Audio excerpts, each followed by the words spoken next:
Hey, let's take a look at number 9 on the practice exam.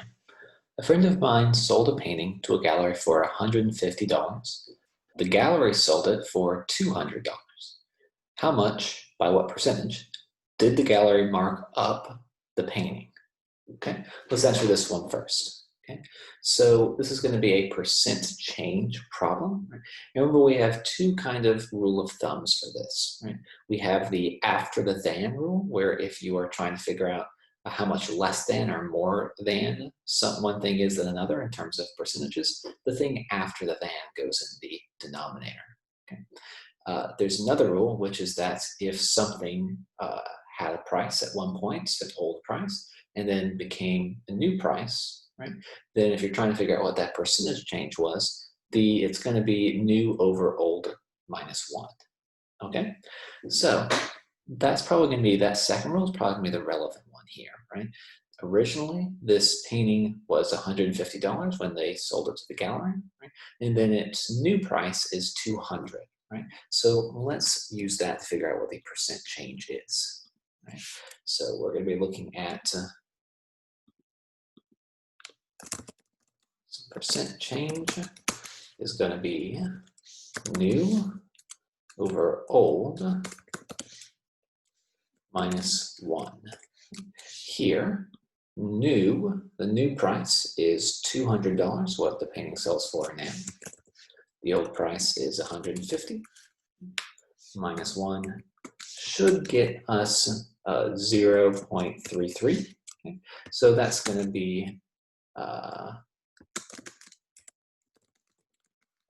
33% markup. Okay?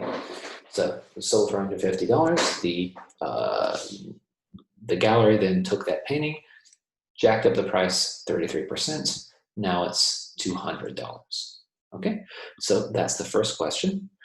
Second part, the artist made what percentage less than the amount the gallery made for the painting? Okay, so this one's going to be a than rule, right? Because we see the word than here. So whatever comes after the than needs to go in the denominator. Okay, so let's go new percent change.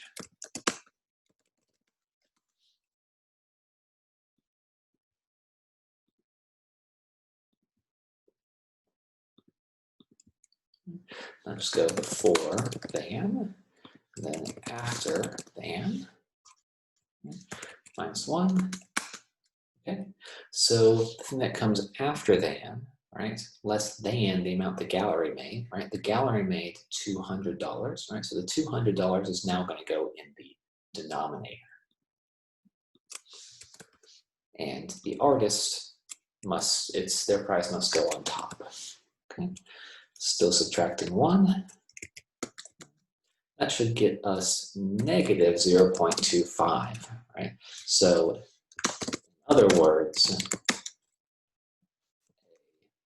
25, it's 25, the artist made 25% less than what the gallery made.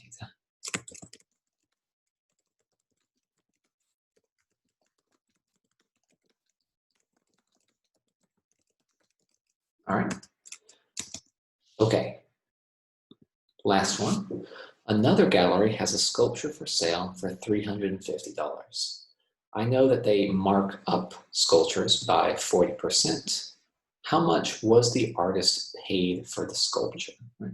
This is going to be another new versus old percent change, right? We don't see the word than really here, right? So we're probably going to need the new over old minus 1, right? So let's fill in what we know, right? We know that, we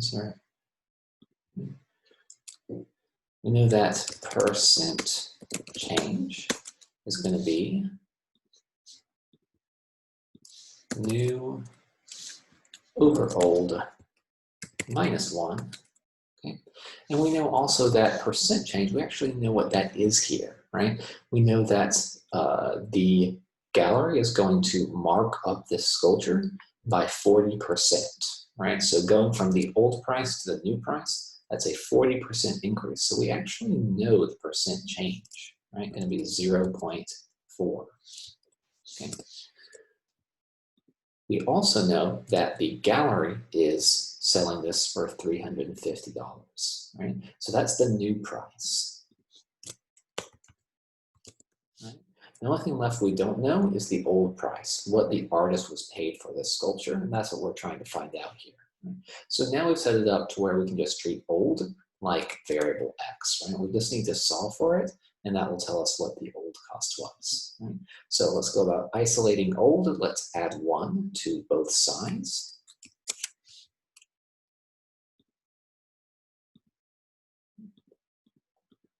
Should get 1.40 on the left, then 350 over old. Okay.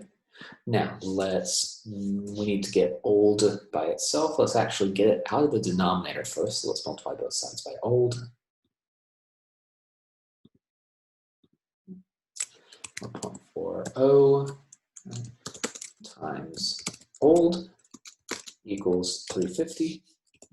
And then the last step, let's divide both sides by 1.40, right, to isolate old.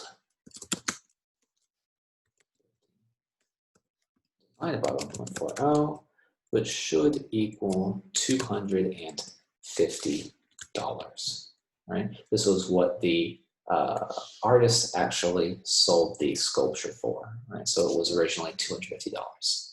Okay, and that's number 9. See you on the next one.